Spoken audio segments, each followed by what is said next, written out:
পুজোর জামা কাপড় হলো? আর কিভাবে হবে বলো দাদু? মন্ত্রী মশাই তো টাকা দিল, কিন্তু বাবার কাছ থেকে চাষের জমিটা নিয়ে নিল। বাবা ওই টাকা দিয়ে মহাজনের ধার মেটালো। ও, এই ব্যাপার। আমি জানতাম মন্ত্রীমশাই কিছু না কিছু দুষ্কর্ম করবেনই। অর্থ নিয়ে অনর্থ করে ছাড়ছেন না। খেতে যাওয়ার আগে আমাকে একবার ভোলার সাথেও কথা বলতে হবে।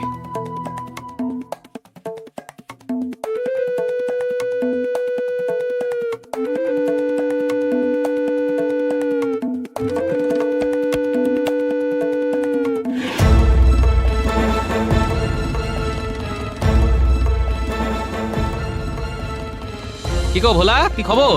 টাকা পয়সা পেয়েছো তো? হ্যাঁ, তা পেয়েছি। সেই টাকা দিয়ে ধারটা মেটালাম, কিন্তু তার সাথে আমার পুকুরটাও গেল।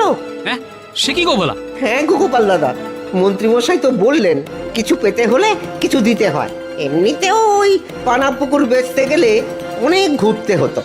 যাই হোক, ধারটা তো মিটলো, পুজোর জামা কাপড় নাই বা জুটলো। এ কি কথা? মহারাজ তো সব প্রজাদের হাসি মুখ দেখার জন্য কোষাগার ফাঁকা করে অর্থ বিলিয়ে দিলেন, আর তোমরা পুজোর সময় ছলছল চোখে ঠাকুর দেখবে? না, আমাকে এক্ষুনি খবরটা মহারাজকে জানাতে হবে। খাওয়া দাওয়া পরে হবে।